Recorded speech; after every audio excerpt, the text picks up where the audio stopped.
Good morning and a heartfelt welcome this morning to the Duck International Ministry here on Facebook. I'm streaming live on Facebook Sunday morning, 8 o'clock, and I'm broadcasting from Langebaan, Western Cape in South Africa. If you have an international time zone, it's GMT +2, so that is our time zone if you are following us from abroad and want to tune in live to our services. But in South Africa, it's 8 o'clock Sunday morning. Praise the name of the Lord. What a privilege once again to minister the word of the Lord.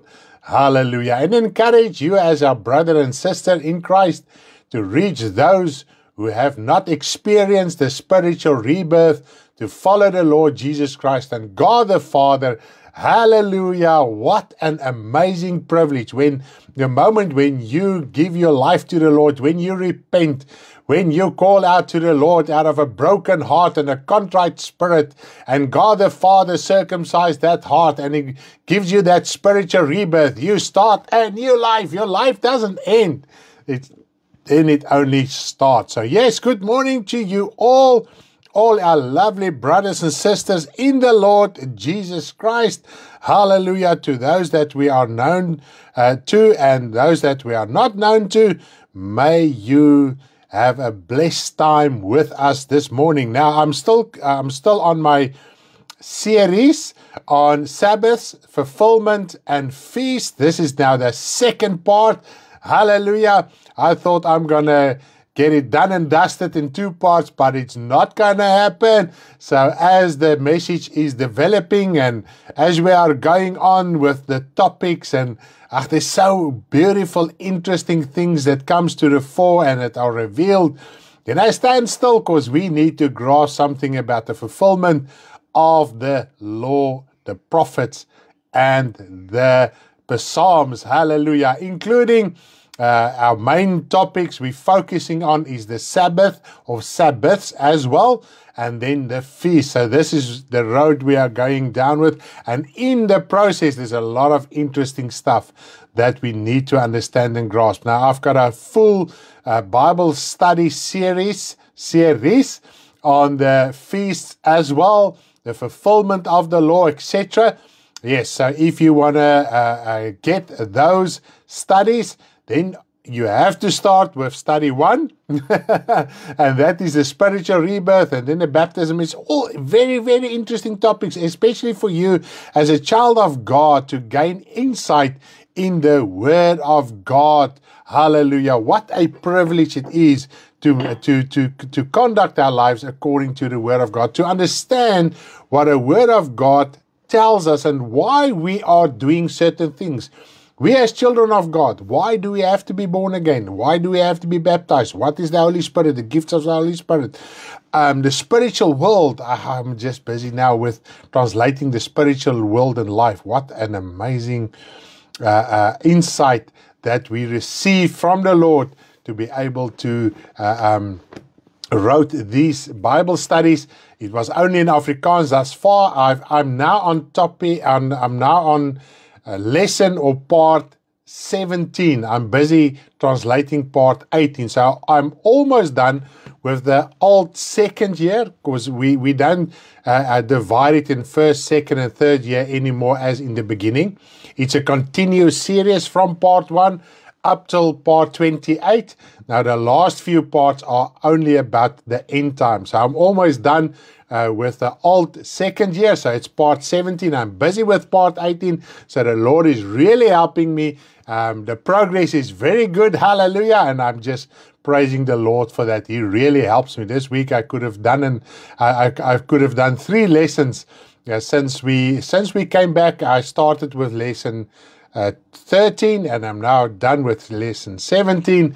So the Lord is helping us in that respect as well. So if you want to gain more insight in your spiritual life, in the Word of God, be uplifted and reached from the Word of God regarding all facets of your spiritual life, please do contact us for the Bible study. It is in English and in Afrikaans. So yes, amen. Hallelujah. So we are bilingual. We heard this week that we are really bilingual. Even if we struggle a little bit with the English, we are bilingual. We do it in Afrikaans and in English as well. And why we do it like this is because we want to reach as much people as possible. Yes, hallelujah. We want to reach the whole world with the gospel of the Lord Jesus Christ. Hallelujah. We don't want to keep it to ourselves. No. We are not that kind of people that keeps our doctrine secret, the method that we are worshiping the Lord secret.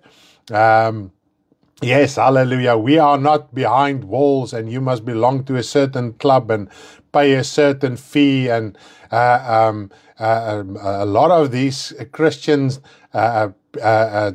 denominations, or whatever you want to call them, they even expect of you to sign contracts, to belong to them. And it's scary stuff out there.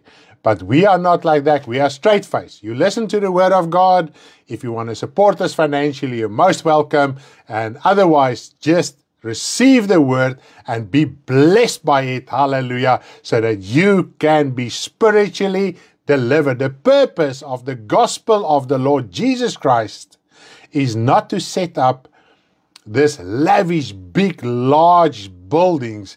It's to minister the Word of God so that your temple and that your soul can be set free, and that you can receive food, admonishment, encouragement, and be spiritually built up, because we are busy with the New Jerusalem. As a child of God, the Word of God is very clear that if you are busy with the gospel of truth, you are busy, you are a co-worker with God the Father. That's amazing, because your righteous deeds clothes the New Jerusalem. In other words, that cloth means the substance that God uses to build the New Jerusalem comes from your righteous work as a child of God. And this should encourage us so much. We are busy building on a building that nobody can see with their eyes. And this is what Abraham expected as well. He expected a city, hallelujah, that God laid a foundation. And how did God lay the foundation? Through His Son, Jesus Christ. Jesus Christ is the foundation. He is the cornerstone, and we build upon that. And the apostles and the prophet of old builded on that foundation. They laid that foundation sure and steadfast, and we can read it in the Bible. They left their belief system for us. They left it for us so that we can receive encouragement and admonishment. The insight they gained through what they went through, so that that foundation of Christ can be laid properly through the ministers of the prophets and the apostles in the beginning of the church. Hallelujah. Isn't that amazing? We can just carry on building with it. So we have no desire to build this humongous mega building to house a few thousand people. No, we are busy building with God. We are co-workers with God to build this immense Jerusalem. No building on earth can even be compared to that building. And this is where we must invest our time and resources so that that New Jerusalem can be built. And God the Father said in Revelation, if you endure until the end, you are invited. Every child of God is invited to the supper marriage of the Lamb, the marriage supper of the Lamb.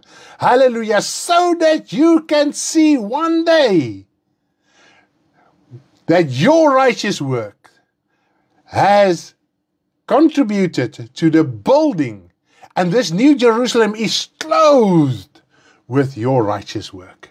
Hallelujah. Isn't that amazing? So yes, even if you see not much result here on earth, even if you don't see any results, but you continue and you are steadfast and you endure until the end, you are invited. Wow, isn't that amazing? Isn't that amazing to see your contribution towards the New Jerusalem? Amen. So don't fret if you see earthly buildings going up, churches, and they build it more lavishly with more lights and more whatever they use and sound systems and what. Don't fret. Hallelujah. You are busy building. And this is the privilege that we have with the online church, is for us to understand something spiritually. Real faith is to carry on with the gospel of the Lord. This is faith. This is not the faith that calls materialism into being. God says, whatever you need, I will provide if you are busy with my kingdom. If you are busy seeking your deliverance, your redemption, why do you need deliverance? Why do you need redemption? He said that God can use you more effectively to reach souls. You don't need money to reach souls. You have health, you have a mouth, you have eyes, you have ears to reach others with the gospel of our Lord Jesus Christ. This is the purpose of this ministry, is to reach souls, not to enlarge people's bank accounts or even my bank account. God provides for us so that we can carry on every month. And that is amazing how He provides for us. And now we have the conference lying ahead. Praise the name of the Lord. Hallelujah. And if my wife and myself will look at our financial situation and finances that are possibly can come in, we will cancel a conference today. But God has laid it on our hearts. Now, if the Lord willing, it will be our third conference this year. And the Lord has provided every year. Hallelujah. Isn't that amazing? Only so many can contribute, really can contribute. The rest cannot contribute. There is transport, planes, buses. There's an infrastructure that needs to be financed. It's not just about the food and staying there. If you contribute more than what you can, if you are able, you are busy helping with the infrastructure to get a brother and sister from the furthest corner of the country to Melkbosstrand this year. Do you know that? Do you realize that? Don't just think if you can. And we know the majority cannot. And some of you can only contribute towards yourself. That is perfect, 100%, no problem. But pray for us and pray for your fellow brother and sister. Say, Lord, that fellow brother and sister across the country needs to be there. I long to be with them. I long to be in their presence, to have fellowship with them. I have a love, and the Word of God says so nicely, we know that we have gone out of the darkness into the light if we love the brothers. This is the proof that we are in the light when we love the brother. Do you love only with words? And this is what the Bible says to us. Don't love with words, love with action. And we have to pay the price. If you are a person that withdraws quickly, this is a time to reach out with love in your heart.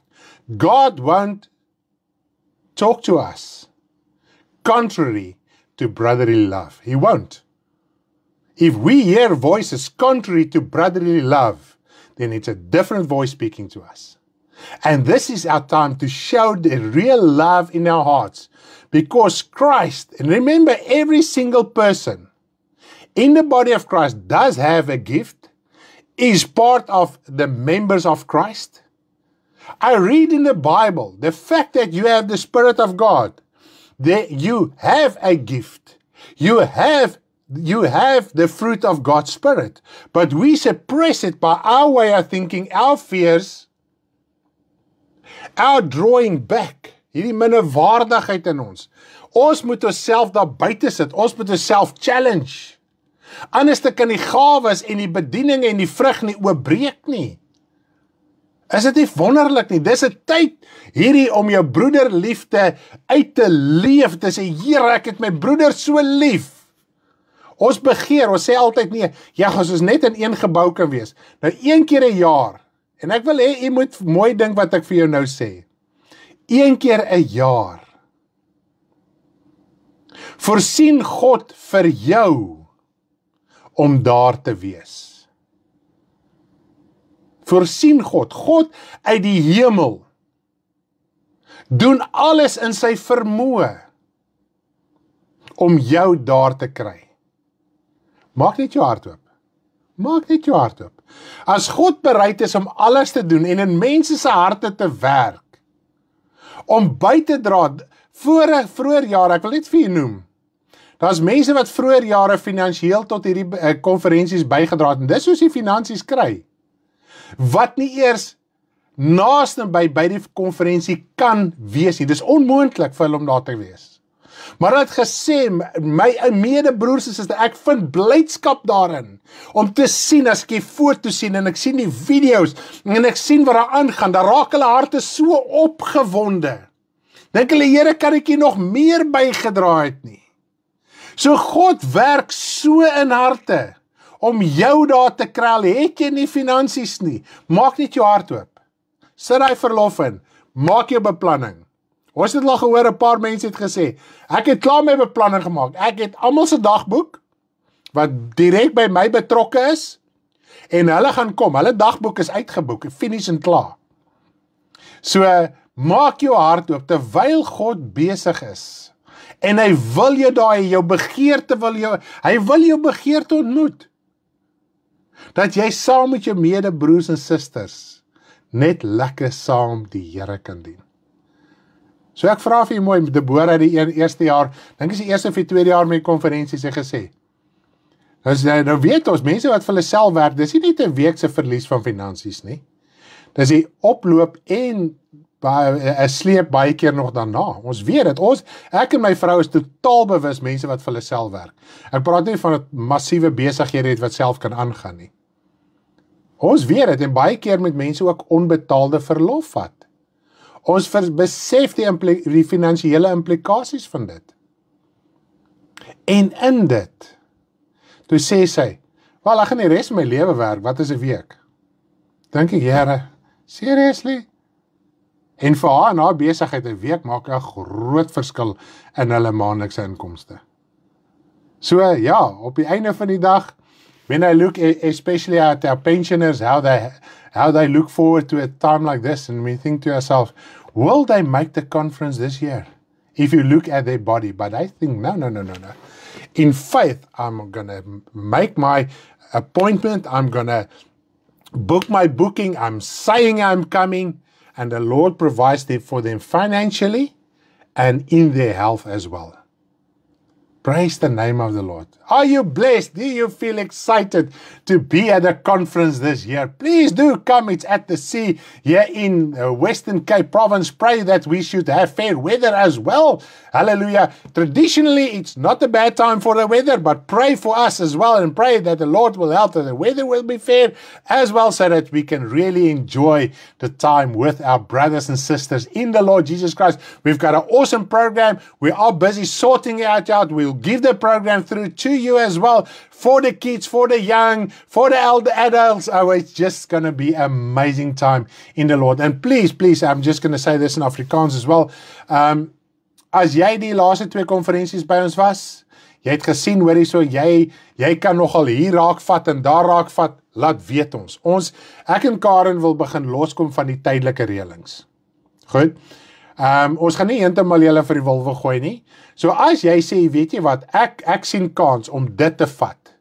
Ons kan saam met jou werk, ons kan vir jou leiding gee, moenie net aangaan op jou eie nie. Praat met ons, kommunikeer met ons, sê vir ons, okay, ek is bereid om hierdie saak te vat. En ons wil eintlik ook iemand hê wat die leiding kan vat rondom die kosreëlings in geheel vir die konferensie. Dit sluit aankope en alles in. Maar ons gaan jou nie alleen los nie. Praat met ons. Ons kan leiding gee, kry vir jou span saam, dat julle saam kan werk, saam kan uitsorteer, dat hierdie ding kan saamwerk. Sê vir ons ook, man, dis die mense wat ek dink ons kan kry, dan maak ons 'n lekker WhatsApp call, konferensie call met al die betrokke persone. So dis wat ons gaan kry. Ons het al klaar 3 dames vir die kinderbediening. Dis amazing. Sommige lekker naby ons. Hulle is so opgewonde want ons kan lekker vinnig met hulle reël en uitsorteer. So hulle het al klaar hulle gewig daarin gegooi. Dis nou Marlies en Anshan en Ruwaida. So hulle 3, hulle het al hulle spannetjie saam en hulle het al klaar hulle dinge begin reël en so aan. So asseblief, daar het ons nou uitgesorteer, maar ons kort ook afgesien van hulle van u wat nou die kinderbediening doen. Wat so bietjie oversee kan doen oor die kinders oor die algemeen, wat reëlings kan maak.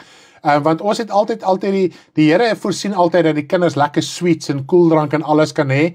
Soos Karen in die begin gesê het, ons wil die kinders gooi met die sweets. Ons wil dit meer beheer doen, soos 'n snoepie tipe iets, nou maar nie om te verkoop nie, maar iemand wat net daai beheer kan vat en sê, okay, 10 uur kry die kinders dit en 3 uur vanmiddag kry die kinders dit, 'n pakkie chips en 'n koeldrank en 'n chocolaatjie en 'n whatever. So ons wil ook iemand hê wat daai beheer kan vat.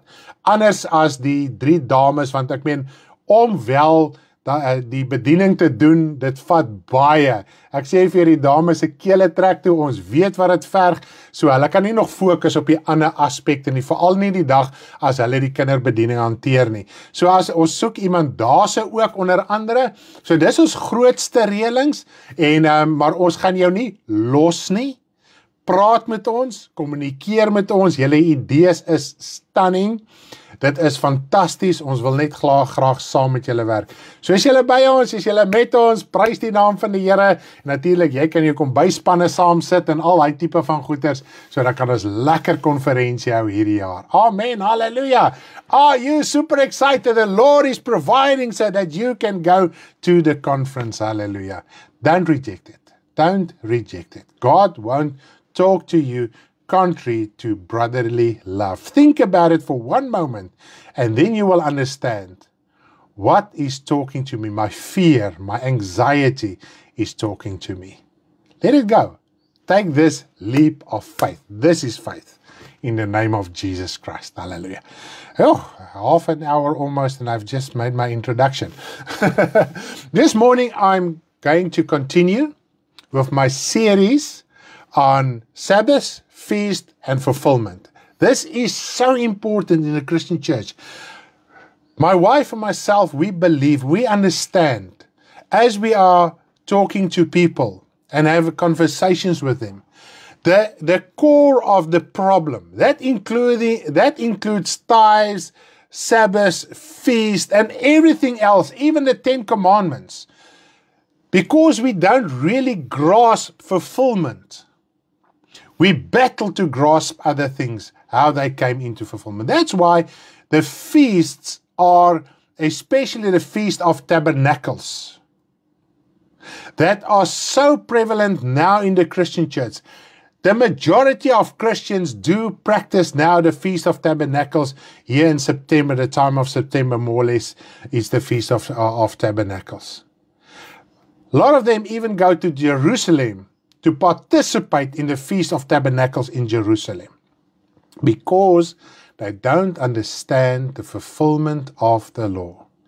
A lot of Jewish practices, Old Testament Jewish practices, are in the Christian church because we don't understand fulfillment. Okay, and that's why the falling away and the backsliding to Jewish traditions, and not just Jewish traditions. There is so many, even unbiblical, that you cannot even prove what a Christian church are busy practicing from the Bible.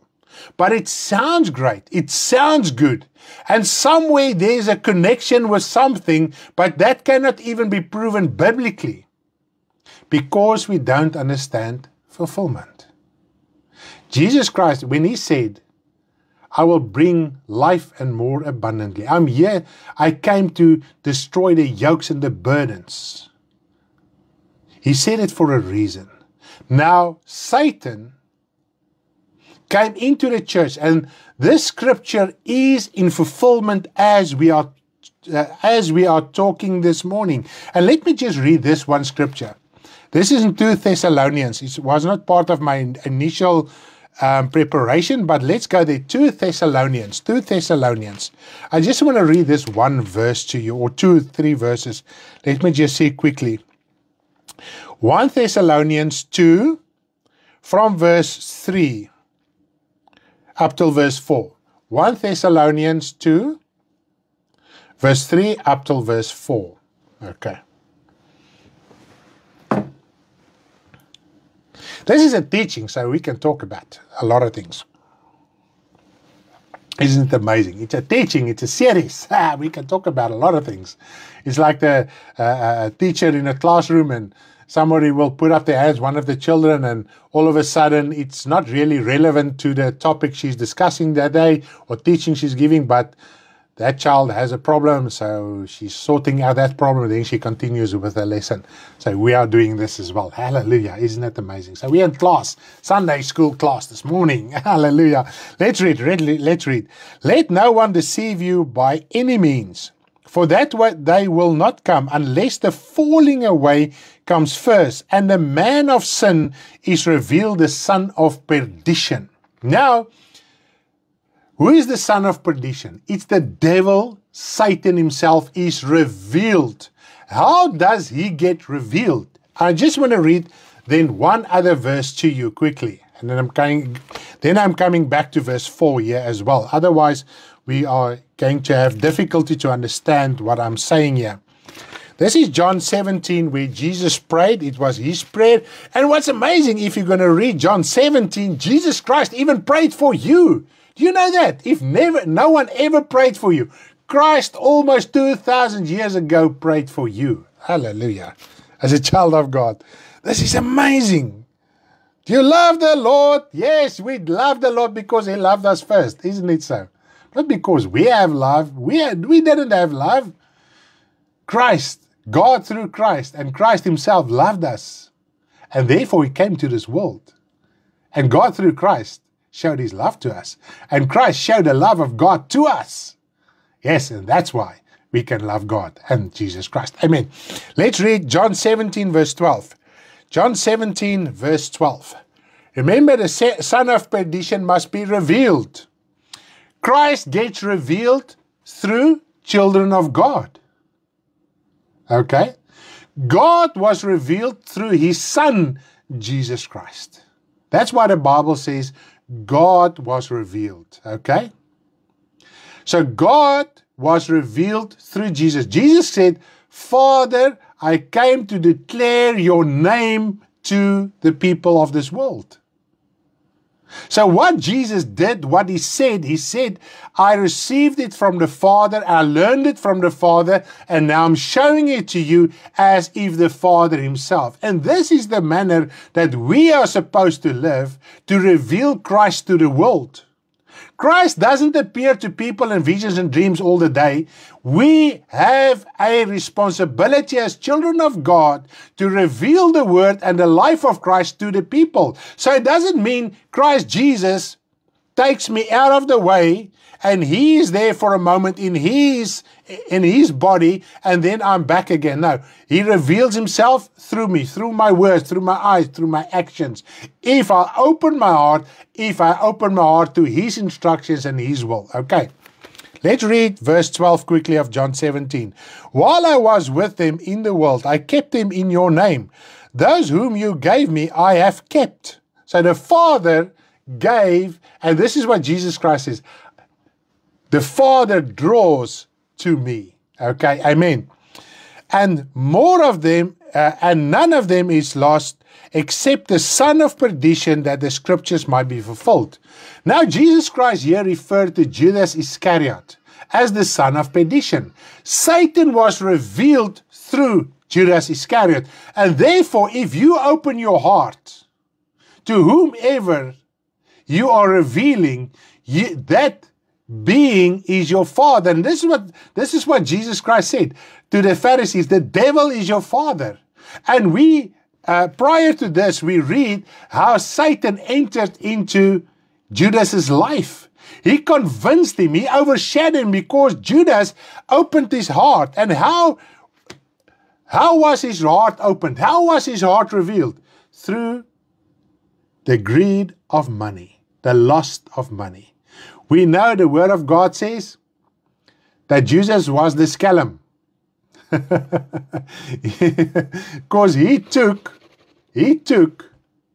the finances that came into the, if I can put it in brackets, Jesus' ministry. Because we must remember one thing. In the early time, in the early church, and even in the Old Testament, if you were a rabbi, you were a teacher, and all your students contributed also financially towards you so that you can spend more time teaching them and not doing a temporal work. Because the more finances you can get from your scholars, from your students, then you don't have to do a temporal work. You can spend more time studying the scriptures so that you can teach them. Okay? So this is how it worked biblically. Now, Jesus was recognized as a rabbi. So his students, his scholars, disciples as it's called in the Bible, because that is a disciple is a scholar, a student, they contributed financially towards him. And wherever he went, if they recognized him, it was a normal practice to contribute to prophet's life as well. Now this we can see when King Saul was the very first king in Israel, when his father's donkeys went astray. Okay, he looked for them, and eventually, after the third day, one of his servants said to him, "I know here is a seer, a prophet." But then Saul said, "What will we give him?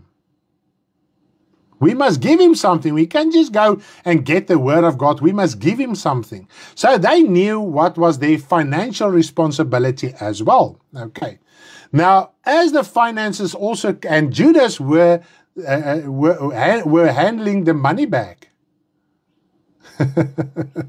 Hy die geldbees hanteer. Hy was die skelm. And Jesus knew he was the skelm. Jesus knew he was the crook that was taking the money out of the money bag. This is how little Jesus Christ thought of money. And this revealed his heart. This revealed Judas' heart. This opened his heart, because when he went to the Pharisees, says, "What will you give me?" They said 30 pieces of silver. And he opened his heart. Wow, this is a nice reward. Okay, that's about a month's salary in those years, okay? To a certain extent, that was not much, eh? If you really think of betraying somebody just for a month's salary, okay? And that opened his heart to the devil. Because Satan is controlling this whole world through the harlot Babylon, through money, the power of wealth. Okay? So we must understand this in our lives. And it's not about, you can have millions and not be greedy. And you can have nothing and be greedy. So the amount of money and work that you have is no guarantee that you are greedy or not greedy. Okay, I'm not going to elaborate on that. Let's stay with that. And we know about this. And now, Satan was revealed through Judas Iscariot. Okay, that's why he was called the son of perdition. So Jesus actually recognized the devil that influenced him. Now let's continue reading in 2 Thessalonians. Who opposes and exalts himself above all that is called God, all that is worshipped, so that he sits as God in the temple of God, showing himself to be God. So how does Satan get revealed in the church?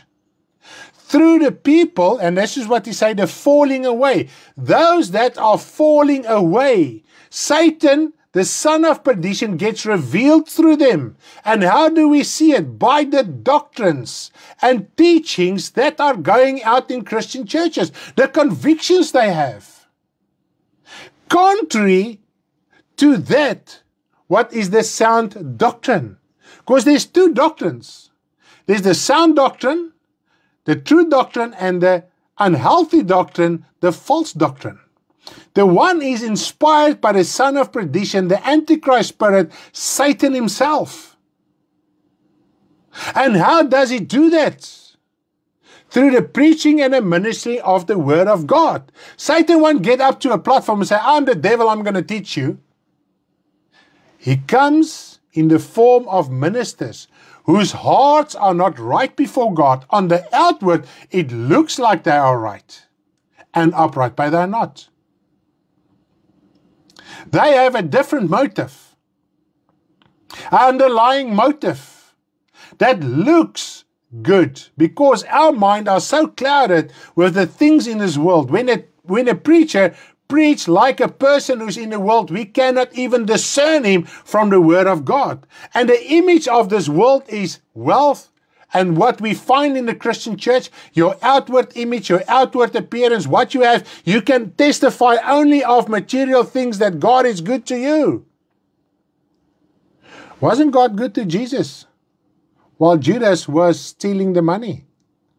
Wasn't God good to Paul, that at numerous times he had to go without food, without clothes, proper clothing, without house? He never even owned a home.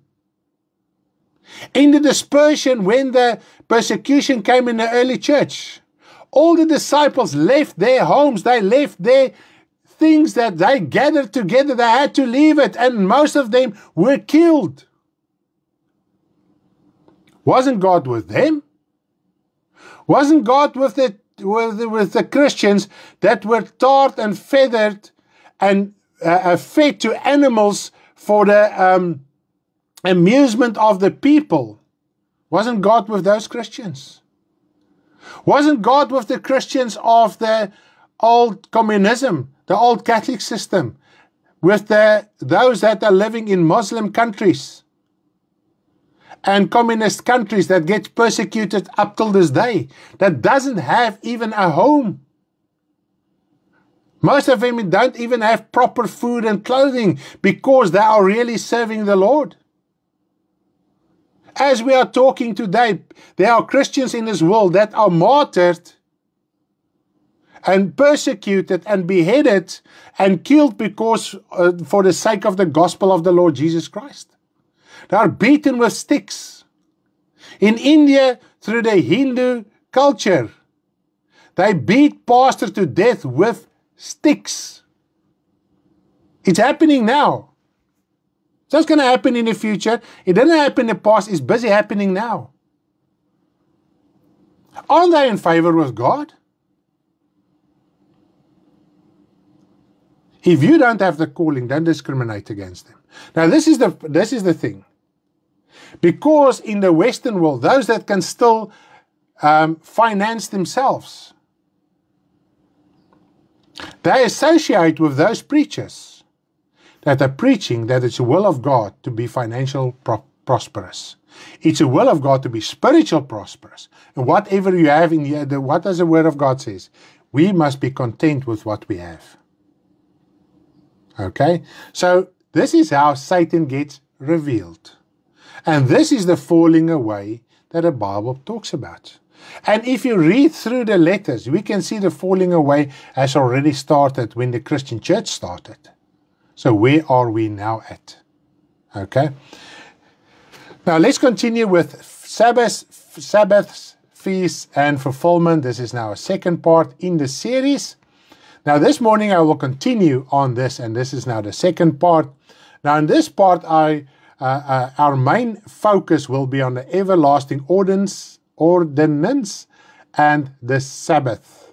Now let us just refresh our memory. Now the conclusion we came to in our previous program was that a fulfillment of the law, prophets, and the Psalms is declaring things that must still happen. Now the power lies in the fulfillment of prophetic words and action, not in the words and actions themselves. Now, in this we can think of empty promises, okay? Now, a lot can be promised, but if it doesn't deliver, the result is powerless promises. That is logic. Empty promises. There's a lot of promises, a lot of words. In other words, that words that I'm speaking, that are still out there, actually means nothing. As they say, the proof is in the pudding. Okay? Thus, the manifestation of the promise is the power thereof. Okay? So, once that words comes into fulfillment, or it delivers what it's promised, that is the power. But while the word is out there, it's anyone's guess. Okay? And a lot of those empty promises, they come sometimes from people that are really convincing. You will rather believe in than sometimes a person that comes with truth. Okay? Now, all prophetic words and actions had a specific purpose: to reveal God's salvation of humanity through the Lord Jesus Christ. Now, this salvation is to redeem us from the power of Satan, who kept humanity's soul in bondage to sin and death. Okay? So the purpose of the law, the prophets, and the Psalms was to promise us deliverance through Jesus Christ from darkness and from hell, the Satan and his demonic beings. Now, Satan had a power to keep souls in hell and darkness, even if they lived righteously according to the Old Testament laws. Now we can understand why the law could not free humanity's soul from the power of darkness, because it was still pointing to a future result. And this is one of the reasons why the prophets got persecuted by the kings, because they revealed things, and the more they revealed things, it looks like it will never come into existence. It's when, like we read in the New Testament, where Peter writes to us, in the last days there will be mockers and say, where is the promised coming of the Lord? You've been promising it now for the last 2,000 years. Where is it? But we know in our heart it's coming. Praise the name of the Lord. As sure as what Jesus came to fulfill the Old Testament law, as sure the second coming will take place. But even before the second coming takes place, we tend to forget that we might die before that time. So our death might be before the second coming. Isn't it so? Okay. Now the promise of prophetic words could not save souls from hell, because they were still verbal promises. Now only when the promised words and actions manifested, this is when they came into fulfillment, that they have the power to save the soul. So it was the manifestation, the result of all those prophetic words, actions, and psalms. The moment when they started to come into fulfillment, that is when it had power to save the soul. And this is the time that we are living in. Amen. Now, by acknowledging and accepting every detail, that is every jot and every tittle, as we have read in Matthew 5, verse 17 and 18, of the promises that came to fulfillment, one soul can be set free from Satan and hell. So we must accept it wholeheartedly. Even if we cannot always explain it in words, we must accept it. That is that. And that is faith. And as you are growing spiritually, then you will start to be able to understand how everything came into fulfillment. And this is also the purpose of this series, is for us to understand and grasp that fulfillment has happened. Every jot and every tittle. If Jesus Christ said every jot and every tittle, it means there's nothing outstanding in the Old Testament law that still must come in fulfillment. Okay. Now the Jewish people and their leaders, including the priests, couldn't abide to the whole law. That is why they were under a curse and condemnation all their lives. And this is why when Jesus Christ came and he spoke to them, talked to them about a lot of things, they felt condemned because their hearts wasn't right before God. They decided to cling to the Old Testament law, to their old traditions. And this is what we find now in the Christian church as well. They cling to a new tradition. And that tradition cannot set your soul free, because it's our traditions that makes the word of God of no effect. The word of God that can save the one soul is an abomination to the other person. It's a curse to the other person. So if you don't open your heart to the complete fulfillment, when we talk about it, you will also feel condemned. Okay? Because there is not one law that could free their souls. They went all to hell after death. Now let us read the two verses. One is John 7 verse 19. John 7 verse 19 is the first verse I'm going to read this morning.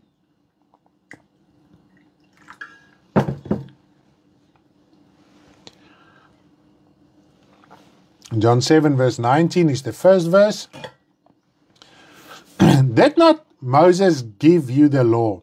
Yet none of you kept the law. Why do you seek to kill me? Now, Jesus Christ says, not one of you kept the law. You accuse me of not abiding to the law. But none of you could keep the law. And they knew they couldn't keep the law. It was impossible. One reason, except for a lot of things, one reason. There was no more Ark of the Covenant by the time Jesus Christ was on earth. The Ark of the Covenant disappeared with the Babylonian captivity. When Nebuchadnezzar came in and he destroyed Jerusalem completely by fire and destroyed the temple completely and pulled down the walls of Jerusalem. The Ark of the Covenant disappeared completely. And that was the visible contract to Israel that God had with them. And when the contract disappears and it was gone, and God could have destroyed that contract because they were unfaithful. And this is what he said to them at times in the book of Isaiah and Jeremiah. It's not because I was unfaithful. We had a contract. I was married to you. But you broke the contract. You went away. You turned your back and went to harlotry. So you broke the contract with me. And if the one party breaks a contract, the contract is null and void. In our day and time, we see it. We see it in the secular world. It is a reality. And therefore, God destroyed the evidence and the physical contract that he had with the old Israel. Okay? Already almost 700 years before Christ came. All right, let's read another verse, Galatians 6:13. Galatians 6 verse 13. This is another verse. For neither they themselves who are circumcised keep the law, but desire to have you circumcised, that they may glory in your flesh. Now here Paul was talking about Jewish Christians. People that were physical Jews that came to the Lord, that got born again, baptized, etc. And then they turned back to the physical things, to the old traditions. Now they want to force the heathen people that were not physical Jews at that time to also get themselves circumcised. But even they that force the others to get circumcised, and I'm going to talk about a circumcision, how important is the circumcision? Okay? And then we will start understand something else about the fulfillment of the law. Now, they could not even keep the law. So how do you want to force something on them that you could not even have kept? Okay? And this is what we understand. And now, in the Christian world as well, those that say that we must still do certain laws, first of all, they ignore the fact every jot and tittle did come in fulfillment. The Word of God says if you disobey one law, you are under the curse of the entire law. And this is what we find in the Christian church. That's why those that are falling away, they get upset, they get angry with you if you talk to them about the real fulfillment of the law. All right? Because they feel condemned.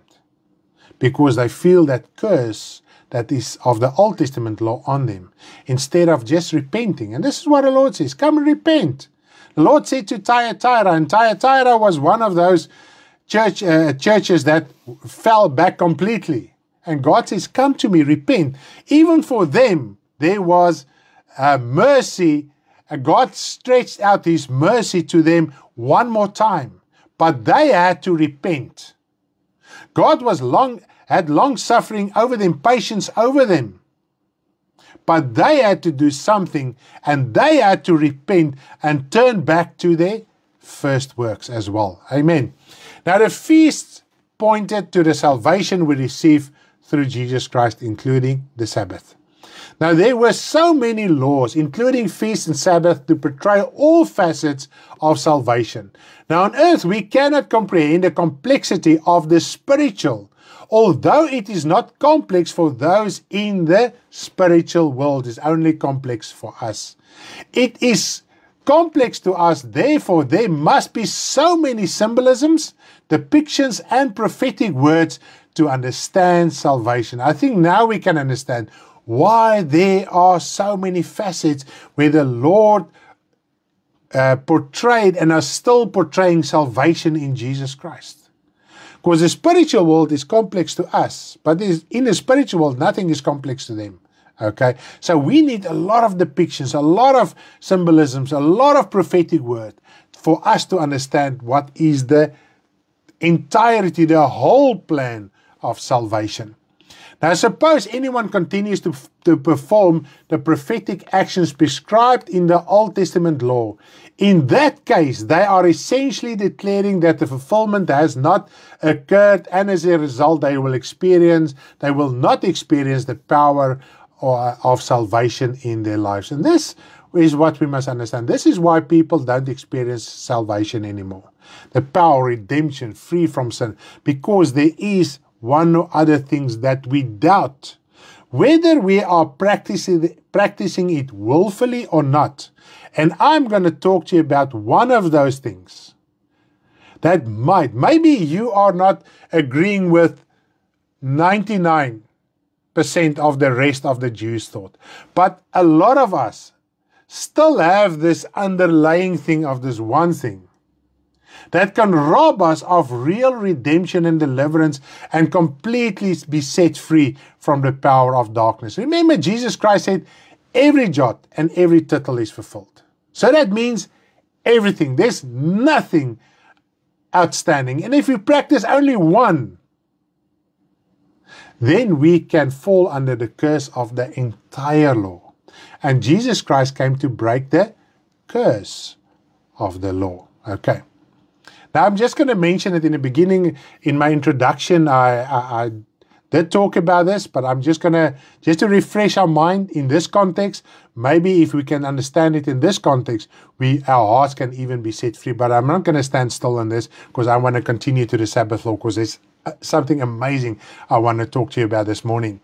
Many professing Christians unknowingly follow the Old Testament law of tithing, although not always in strict adherence to its instructions.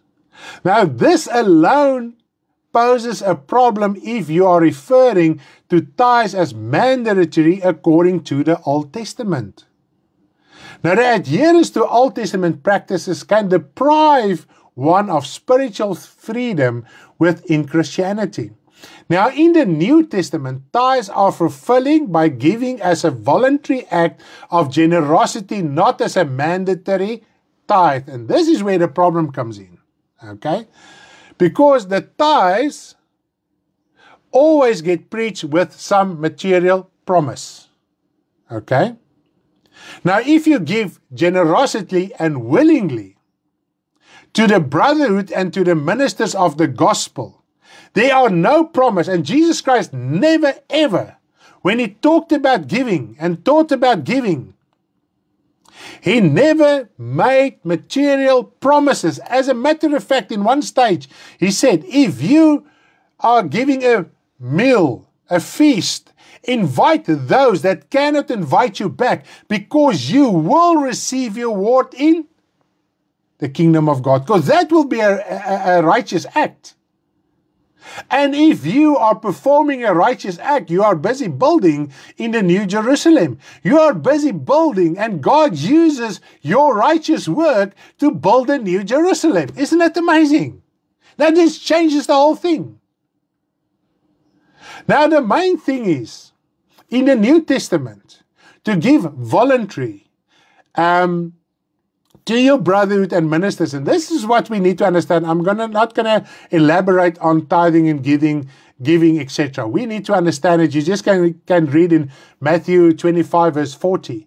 Matthew 25, verse 40. If you are contributing and giving and sorting out in a brotherhood amongst brothers, not physical brothers, spiritual brothers, real brothers in Christ, that you're going to spend eternity with, then you contribute to Jesus Christ. Because Jesus Christ, through the Spirit of God, dwells within every child of God. It doesn't dwell in the sinner. Even if your physical brother is a sinner, God doesn't dwell within him.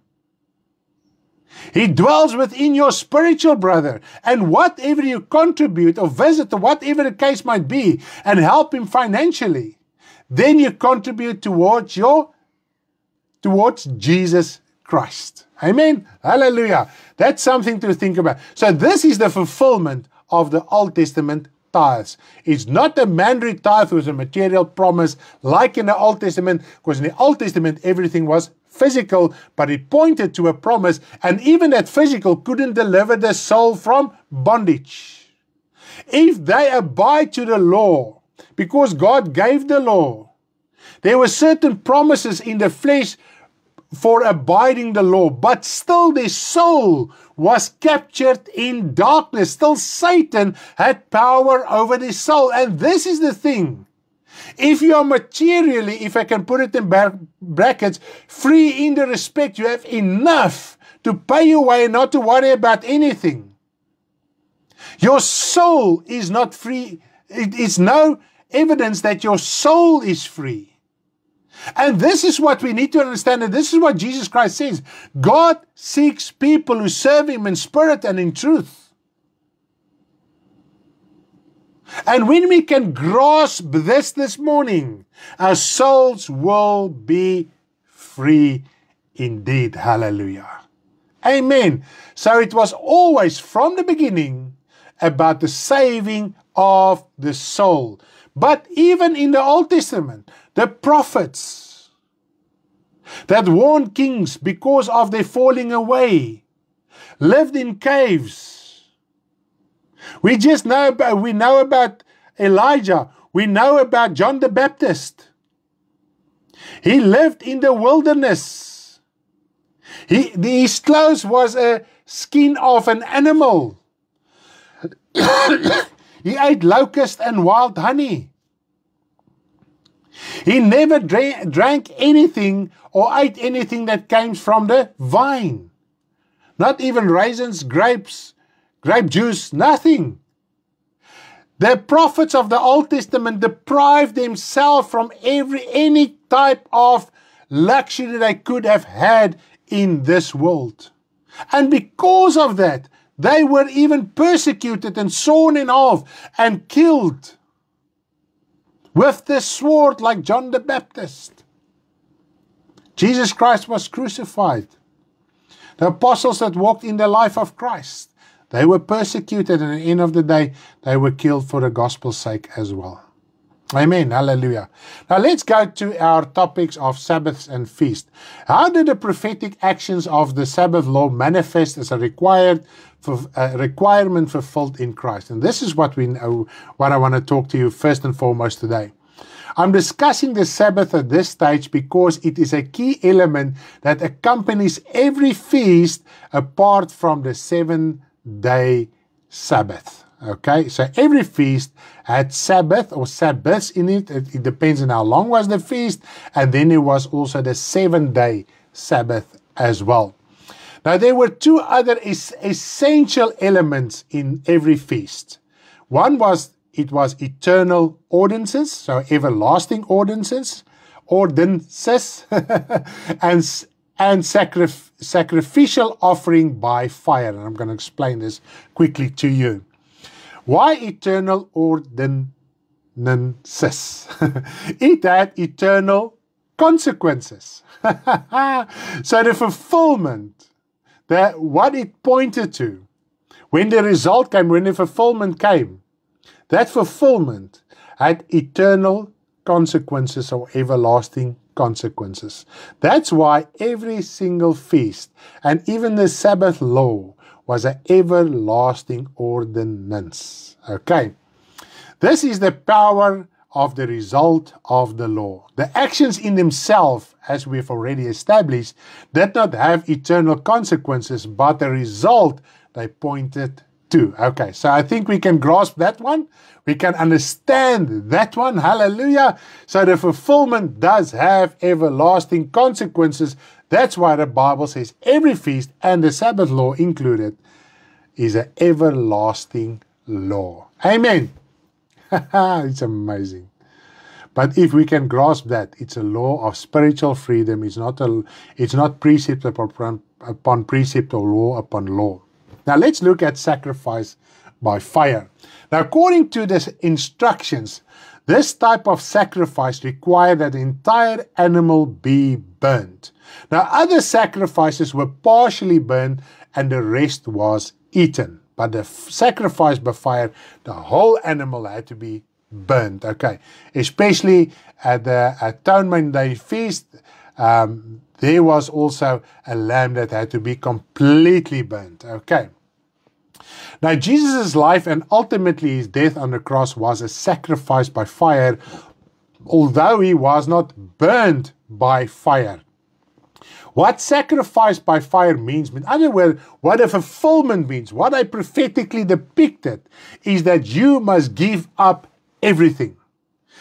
Now the Bible talks about before we came to the Lord, we inside our soul were like animals. And this is what God showed to Peter when he saw this and the handling in Acts 10 when he saw the sheet full of unclean animals. God showed him this is how people are. Even Paul wrote about it, how he fought with wild beasts while he was ministering the gospel to people. It was like brute beasts, wild beasts coming against him. So when we are not born again, we are like beasts, like animals in our soul. We have that nature, okay? And that is what must be sacrificed, completely burned, okay? Now, Jesus gave his whole life to please God by not giving into one moment of carnal desires and lusts. Because it's this carnal nature, this animalistic nature in us that still wants to do carnal and lustful things in this world, okay? And we know that desires must be rooted out in the heart so that our outward actions and words and what we see and hear, etc., can be sorted out as well. Now, we are also instructed to do the same. Now, are we instructed to do the same? We must remember one thing. In the Old Testament, the high priest sacrificed for himself to be cleansed. But through the year, all the people of Israel had to bring their sacrifices so that the priest can sacrifice it. But they had to do something so that the priest can act and then God will forgive. So it's action from both. Jesus did his part. He gave his everything. Now we have also a responsibility. There's something that we must do as well. Love and faith in the Bible is an action. It's not words. And this is what Christ says. Don't love me by words, but love me by actions. Okay? Now let us read how we acknowledge and participate in the fulfillment of the law as revealed by Jesus so that it can have eternal consequences and power to redeem us from Satan. Now this is Romans 12 verse 1 and 2. Romans 12 verse 1 and 2.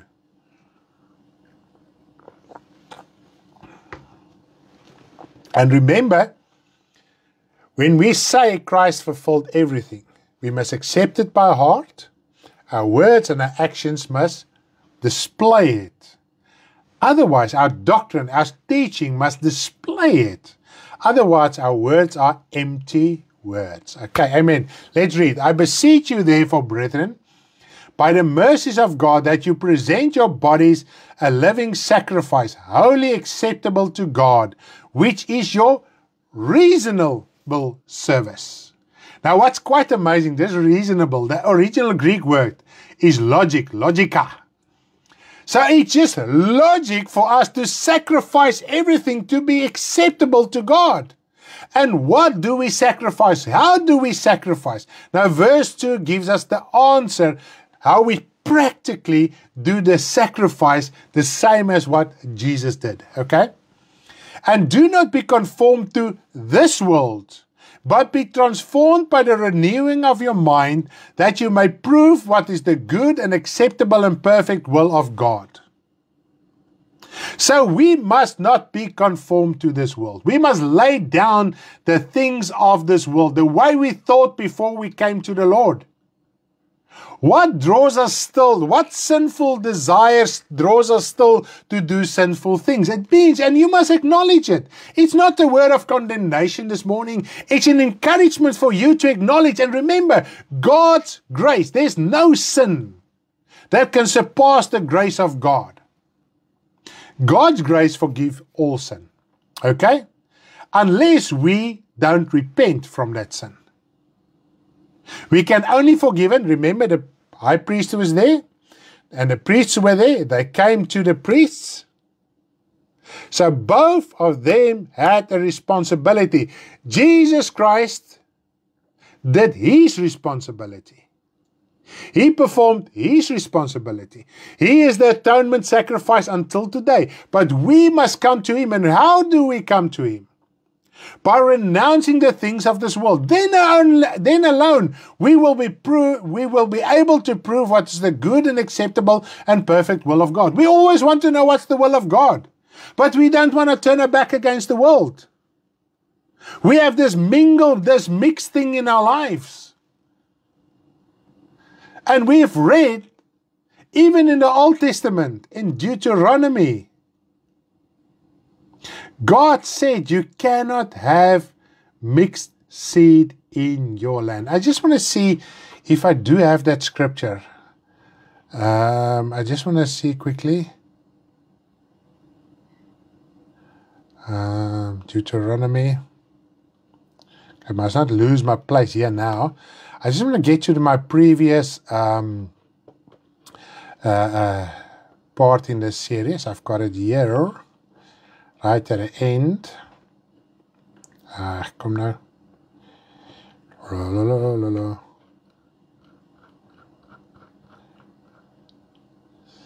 Where is it? Deuteronomy.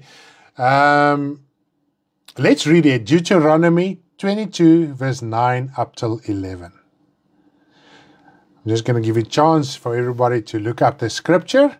Deuteronomy 22, verse 9 up till verse 11.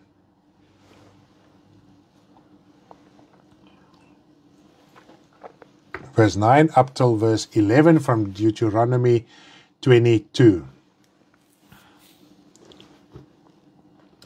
You shall not sow your vineyard with different kinds of seed, lest the yield of the seed which you have sown and the fruit of your vineyard be defiled.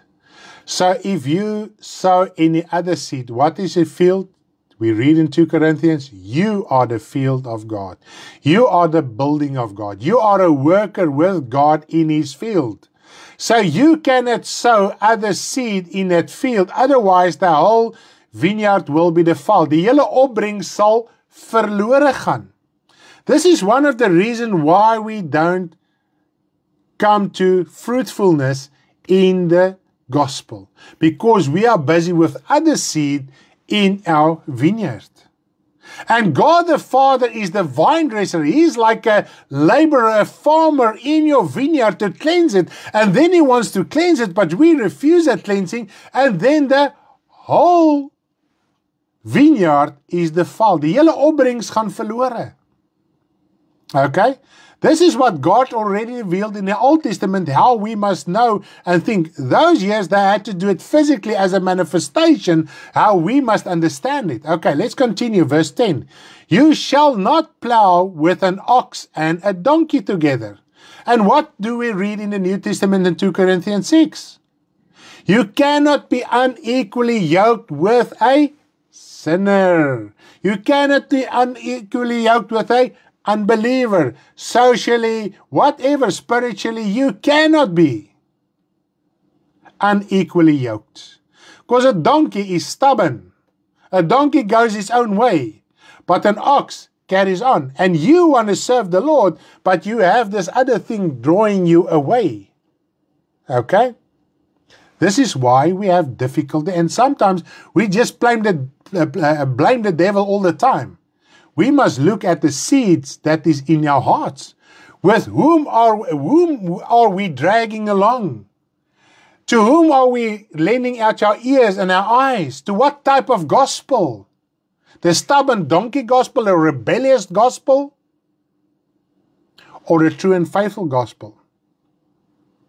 And the image of the true gospel is to be a servant, to humble, to be nothing.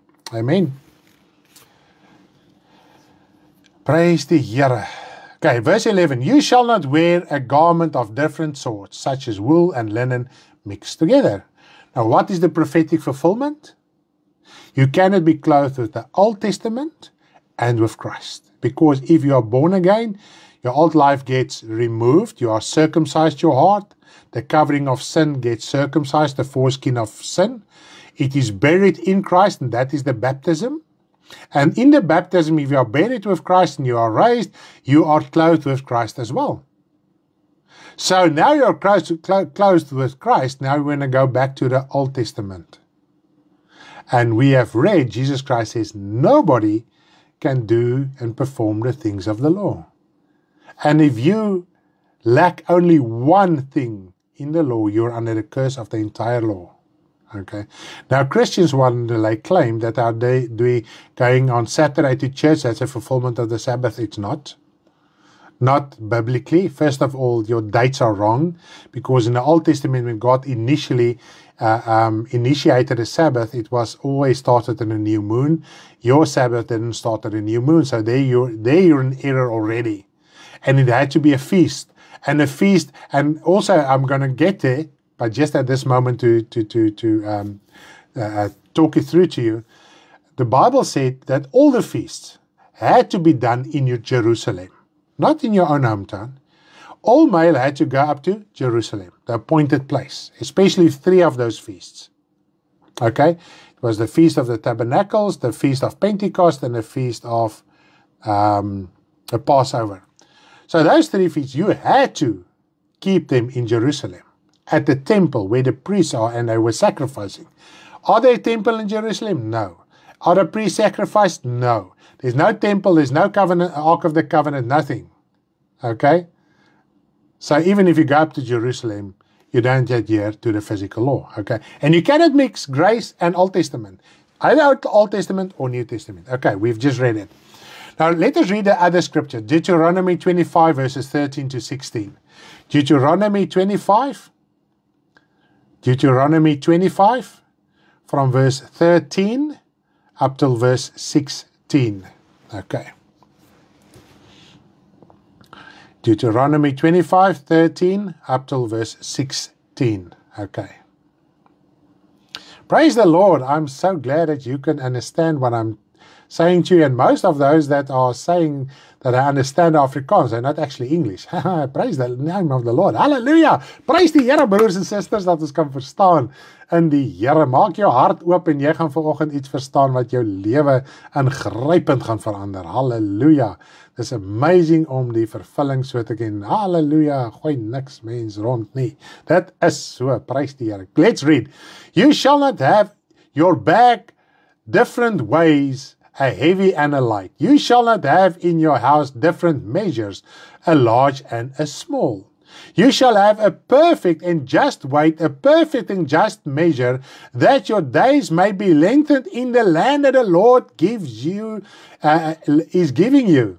For all who do such things, all who behave unrighteously, are an abomination to the Lord your God. What did we read in Matthew 5?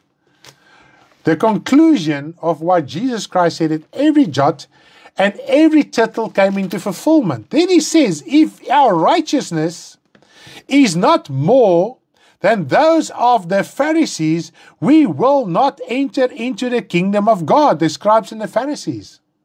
Now he says, you shall not have different weights. In other words, you shall not have different measuring things. So you cannot measure one thing with the Old Testament and measure the other thing with the New Testament. You shall have a perfect weight. What does the Bible say? We must divide the word of God correctly. We've just read in Romans 12, if we don't present ourselves as a living sacrifice, we won't be able to discern between right and good. So we have a double standard by we measure things. Certain things we measure in our worldly way of thinking that we don't want to lay down. And then in the other way, we want to measure spiritual things while we are still busy with our carnal things. Lord says we cannot have these two different measuring methods in our lives and differing weights. We must either get the weight and the yoke and the burden of Christ, which is light and easy. The Old Testament burden was hard and heavy, and sin pulls us down, and the strength of sin comes through the law. So the law weighs us down. So we have this heavy measuring, and if you measure things by the Old Testament law, people that swear by certain Old Testament laws, look at their lives. They are heavy. Then you look at those who live in spiritual freedom, they are free. And then you that are free are sometimes intimidated by the person who is living in this heavy, burdensome life. We can be free in the fulfillment of the Lord Jesus Christ. But I think we can understand from Romans 12, we must turn our back against the world. It's not free to do the sin. When you turn your back against this world, then you become free in the Lord Jesus Christ. Then only you will be able to prove what is good and acceptable and perfect in God's sight. Amen. Hallelujah. We need help, isn't it so? We cannot do it from ourselves. Therefore, Christ gave his life. And by God's grace revealed through him, we can strive towards a holy life to sacrifice all. Okay? We need Christ. Through Christ, we confess if you fall today, if you fall in sin or whatever the case might be. And if you understand today, maybe you were still caught up in certain Old Testament ideas, even in tithing. That is a big thing. We must understand that opened and still from the beginning, if you read through all the letters, you can see the whole idea of money, even in Judas Iscariot's life. Jesus Christ drove out the money changers from out the temple. That opened and still is opening the door for the devil to come in with false doctrine. So close that door today in the fulfillment. Decide you're going to be willfully, cheerfully giving. And if you can't, listen, I want to tell you this today. If you're not able, you don't give. This is how this gospel operates. Okay? If you cannot give, and even if you don't want to give, and you have, don't give. God loves a cheerful giver. So if you're going to give out of a burdensome heart, don't give. Until you understand how it is to give willfully, let it grow in your life. Until the day when you think, man, now I can do this out of a cheerful heart. Then you do it. Hallelujah. Isn't that amazing? This is the freedom of the gospel of the Lord Jesus Christ. Hallelujah. When we accept Christ, repent and do as instructed in the New Testament to sacrifice, we will live and agree to the fulfillment of the specific laws. If we do according to the fulfillment, if we sacrifice all, if we accept it, if we do it, then we agree with this fulfillment of sacrifice by fire law. Amen. Hallelujah. Oh, where are we at? Are you still with me? Are you still glad to be with me? Amen. Hallelujah. Let's go over to the Sabbath law. Is it still okay if I continue? I don't want to push something if our minds are filled with too much information. Let me know. My vrou, ek vra hierso, dink jy ek moet aangaan die Sabbath? The Sabbath law is amazingly interesting. Actually, I thought the previous week I'm going to get to this, but I didn't get to it. Yes, yes, yes, so amazing. Please go on. Don't talk after Karen, eh? Moenie agteraan praat nie. Praat jou eie hart. Yes, Terren sê, nee, hykies klap. Ons gaan dis nou daai hele Hendriks huis, nee. Praise the name of the Lord. Yes, please. Hallelujah. I'm just going to give myself a break here. Sip of water break. Hallelujah. Sabbath law is interesting. If you can grasp it this morning, nobody will ever come to you and say, we must have Sabbath on a Saturday. Okay. Ach, I'm so excited. Ja, gaan aan asseblief. Hallelujah. Okay, let's go. I've got enough confirmation. dankie julle. Ek waardeer julle so baie, so lief vir julle. Kan nie wag om julle almal te sien en te druk al by konferensie. Asseblief kom net gesond konferensie toe.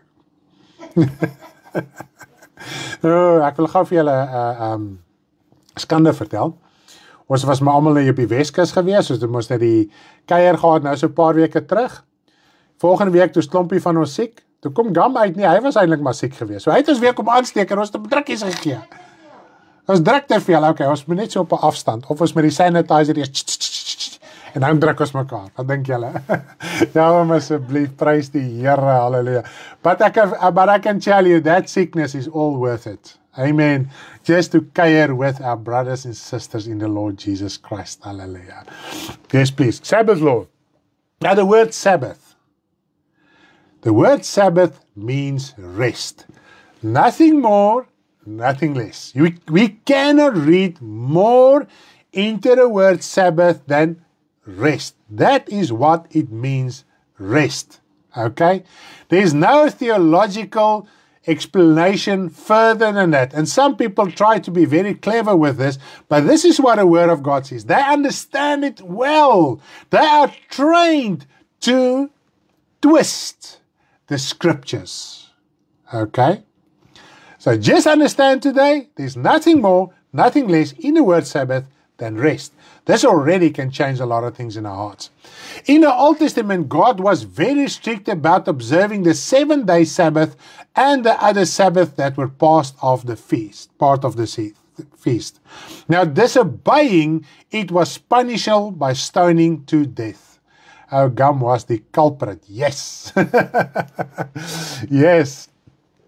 So the main thing is the Old Testament Sabbath was extremely strict. It was punishable by death if you should disobey the Sabbath law, the rest of God. Okay, just understand the rest of God changes also the whole picture. While Jesus was accused of breaking the Sabbath law more than once, he also revealed to them how they themselves were breaking the Sabbath law. Now let us read the following two scriptures. One is in John, other one is in Matthew. John 5 verse 18 and Matthew 12 verse 5. Okay, so the first one is John 5 verse 18. John 5 verse 18, this is the first one we're going to do, then Matthew 12 verse 5.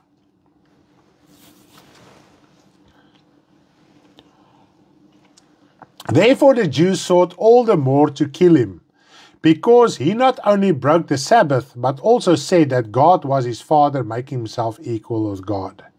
So they accused Jesus, and we know this is only one verse, I'm not going to do all the verses, that he was breaking the Sabbath. Okay?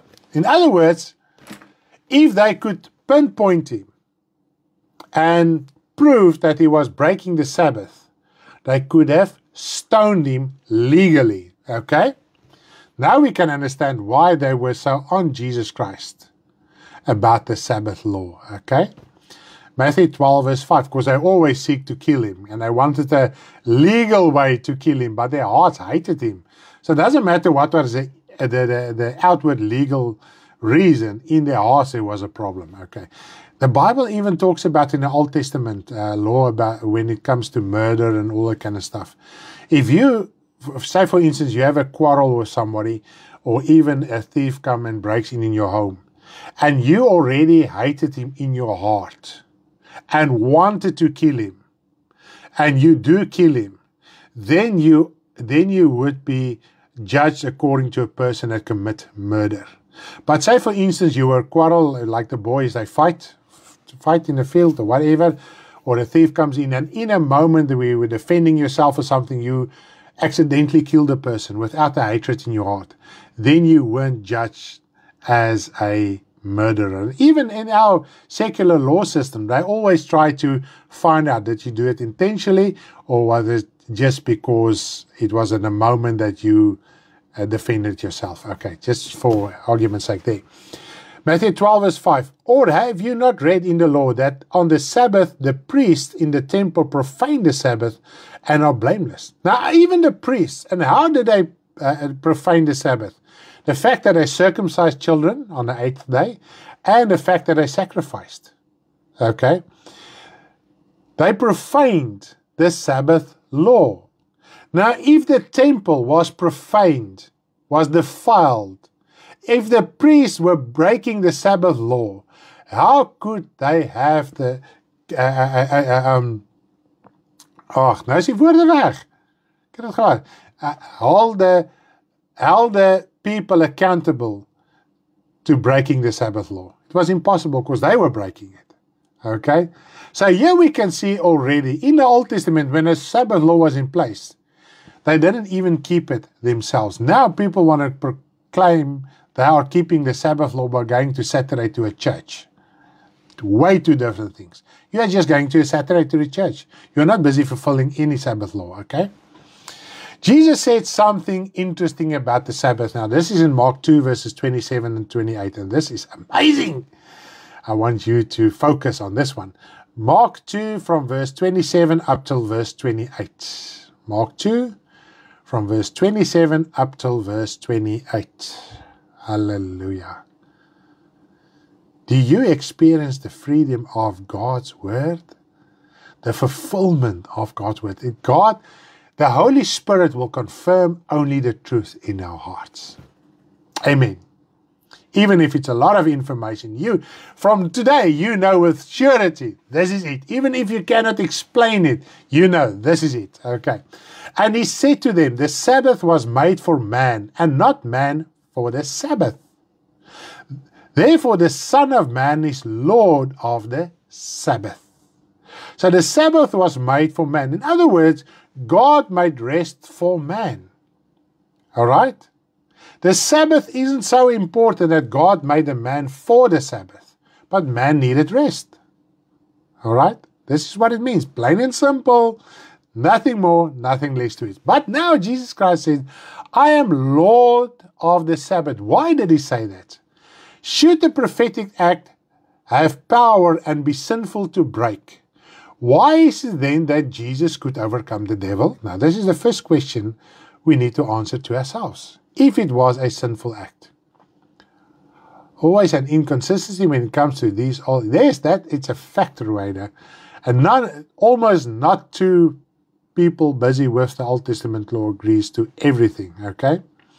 Now, the first thing is, if it was a sinful act and it displeased God to break the Sabbath law, why could Jesus overcome the devil? While the prophetic act is in place, it has no power to destroy the works of the devil. We already established that. That is the fulfillment of the law in general. This includes the Sabbath law as well. Every jot, every tittle. Okay. The result of the prophetic act has the power to destroy the works of the devil and free the soul, therefore securing a place in heaven. So it is the result, the fulfillment, that came and destroyed the devil. Not a physical adherence, because that was still a prophetic act. Okay. Now, Jesus was the fulfillment of the prophesied law of the Sabbath. He was Lord of the Sabbath because he rested in God every second of the day. This is amazing to understand that, and I'm going to elaborate on it so you can understand it even more clearly. Jesus Christ was in the rest of God every second of the day. That is why he said, I am Lord of the Sabbath. Hallelujah. Now the following describes the fulfillment of the Sabbath as an everlasting covenant. This includes prophetic acts of the Sabbath. Now let's read in Matthew 11, verse 28 till verse 30. Matthew 11, verse 28 up till verse 30. Let's read how we can live in this fulfillment. Jesus Christ lived in the rest of God every second of the day while he was on earth. Why? I'm saying this. Come to me, all you labor and are heavy laden, and I will give you rest. If Jesus Christ wasn't Lord of rest, he would not be able to give us rest. Isn't it so? We needed somebody higher and mightier and more powerful than us to give us rest. That's why Jesus Christ is Lord of the rest. Okay? Rest in God. Sabbath. Take my yoke upon you and learn from me. For I am gentle and lowly in heart, and you will find rest for your souls. So what was it about all the time? The Sabbath law, the rest of God, is about that your soul can become in the rest of God. And how do we get into the rest? We must be lowly from heart, gentle from heart, submissive, submit. Be a servant. That lowly is to be a servant. Jesus Christ said, I came to serve. He was the servant. He said, I left you an example. It's the only time that you will find Sabbath in your soul. And because humanity doesn't want to humble themselves completely to the ordinances of the New Testament covenant in Jesus Christ and become a servant and become nothing and let go of this image of this worldly things, therefore there is unrest in the soul and man doesn't experience the Sabbath. Now he wants to abide to a physical day to get that rest. You won't even get that rest in a physical day. You won't get it because your soul is not at rest. For my yoke is easy and my burden is light. When is our burden light? If we can submit. And where does it start? It starts with your spiritual rebirth. This is why people don't want to give their life to the Lord. Because they don't want to acknowledge they are a sinner. They don't want to acknowledge that they need Christ, someone higher than themselves, powerful themselves. If you are addicted today to something, you cannot deliver yourself. And humanity wants to deliver themselves. You can exercise self-control, and some people have more self-control than others.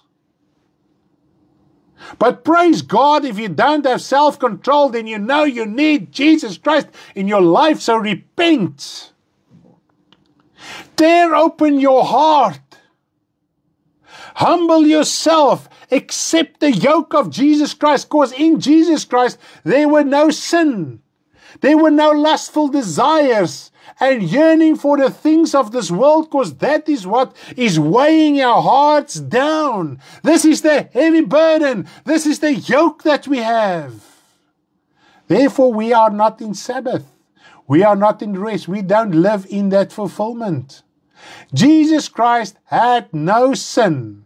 Therefore, he was in the rest of God all the time. Jesus Christ was in the Sabbath of God all the time while he was on earth, and therefore he is Lord of the Sabbath. Now we can understand he fulfilled the everlasting covenant, and therefore breaking the Old Testament Sabbath was no sin, because he already lived according to the fulfillment, because he had no sin. We must grasp it this morning. I pray that the Lord will help me this morning, that my words will be right, so that you can understand it, and that the Holy Spirit can confirm what I'm saying to you in your own heart. Now on earth he already fulfilled the Sabbath, and for all practical reasons, the prophetic law that still existed had no bearing in him. Because the moment when you live in the fulfillment, the Old Testament law is dead to you. Okay? Let us read the following scripture quickly. Romans 7, verse 4 up till verse 6. Romans 7, verse 4 up till verse 6. And I'm going to conclude with this. Okay. Romans 7, from verse 4 up till verse 6. Hallelujah. My soul is so free this morning from this oppression of people talking about a Sabbath. I rather accept Jesus Christ, who was the Sabbath of God while he was on earth already. Remember, all the prophetic words and actions pointed to the salvation through Jesus Christ. When he came on earth, while he was on earth, he was in Sabbath. So he already lived in the fulfillment of the Sabbath law. That is why the Sabbath law had no power over him, because he already fulfilled it. Okay. Romans 7, verse 4 to 6. Therefore, my brethren, you also have become dead to the law through the body of Christ, that you may be married to another, to whom you was raised from the dead, that we should bear fruit for God. Isn't that amazing? Hallelujah. If you accept the Lord Jesus Christ, the law becomes dead to you. Then your vineyard won't be defiled. Jou opbrengs sal nie vernietig word nie. As jy die volle vervulling aanvaar, dan raak die wet vir jou totaal dood. Soos wat het in Christus gesterf het. Maak nie saak wat se dag jy kerk toe gaan nie, dis irrelevant, want jy het Sabbat in jou siel, jy het rus in jou siel, en dis die ewige insetting en verordening waarvan God gepraat het. Should you go back to only one of those laws, you go back to the curse, the condemnation of the power of sin of the Old Testament law. Let's read verse 5. For when we were in the flesh, the sinful passions which were aroused by the law were at work in our members to bear fruit to death. But now we have been delivered from the law, having died to what we were held by, so that we should serve in the newness of the Spirit and not in the oldness of the letter. It's not a refurbished covenant. It's a new covenant. Fulfillment means it's the end of the Old Testament prophetic words and actions. Therefore, we live in the fulfillment. Therefore, when Jesus Christ was on earth, whether he were abiding strictly to the letter of the law or not, it was irrelevant, because he was already the fulfillment of the Sabbath law. And now, because you accept that he is the Sabbath, he is the everlasting law, he is the Lord of the Sabbath, you can find rest of God through Christ in him. Hallelujah. Now he says the sinful passions which were aroused by the law. What the Old Testament law aroused, he revealed the sinful passions, the rebellion of man's heart. And this we see right through the Old Testament. If you read through the history of Israel, through the prophets, even in the time of Jesus Christ, how Jesus Christ revealed how stubborn and rebellious they were to abide to the physical law. They just bluntly refused. So the law revealed how rebellious the people were. But if you accept the Lord Jesus Christ, and you can submit, first of all, spiritual rebirth. After that, daily repentance, daily laying your life down, daily turning your back against the things of this world, so that you can discern and become fruitful in the kingdom of God. Because Jesus Christ says it's the cares, the richness, the riches and the pleasures of this world that makes us unfruitful, that makes us not to bear any fruit. Even if you are a professing Christian and say that you have given your life to the Lord Jesus Christ and are baptized, we can become unfruitful, and if we become unfruitful, we are like the foolish virgins that doesn't understand the fulfillment and the freedom of God through Jesus Christ. Then we will be lost as well, because the 5 foolish virgins was lost. The goats was lost. the disobedient children was lost. And therefore the Lord encourages us this morning through this message and teaching to understand what is fulfillment, take it up, repent from those things in the past. There's certain things you can do abruptly now, and certain things that you must just carry on in your daily life and confess and sort out. If we are still attached to this image, to make this image count and draw people to this image, and that was the Old Testament law. This is what the Bible says, what Abraham has found. Abraham has found that he found righteousness through faith. If it was through the Old Testament law, he had something to boast about. This is why people go back to the Old Testament law, because they need something to boast about. But then you tell me, but brother, I'm not busy with the Old Testament law. What outward things and appearances do we have and things do we show to boast and to put attention on us? We must put attention on Christ. What did John the Baptist say? I must become less so that he can become more. I must become nothing. And we must understand that we must portray the gospel. We must serve the gospel, not ourselves. We must be servants to Christ. And if we say we are a servant to Christ, we can prove it towards our fellow brothers and sisters and the rest of the world. Amen. Hallelujah. I'm finished for today, if the Lord willing. Hallelujah. Wednesday night, I'm going to continue with the Sabbath Feast and Fulfillment series. And then I'm going straight over to the feast. I'm going straight in that. I think we've laid a proper foundation to understand fulfillment. And I think if we've got this down, then we will also, so in the feast, I'm not going to elaborate on the fire, sacrifice by fire and the Sabbath, because I think we've got it now. The everlasting ordinances, I think we've got it now. So then I'm just going to delve in how that came in fulfillment. And is there any outstanding feast that didn't come into fulfillment? We still need to address that as well. And I think as we're going to continue and finish up with this series, you will understand it as well. Hallelujah. May you have a blessed evening. Abide in the vine. John 15 as well. Iemand het ook hier mooi Karen skakel agter in WhatsApp for prayer meeting. Yes, it's amazing as Jesus Christus ons verlosser aanneem, bely en kom en ons is vry van die wreedheid van hierdie wêreld. Yes, amen. Yes, please tune in this evening. It's we're going to have a prayer meeting on WhatsApp voice call, so it's not a video call. We're going to share the link on our various groups. So please click on the link. Come and share your prayers with us as well.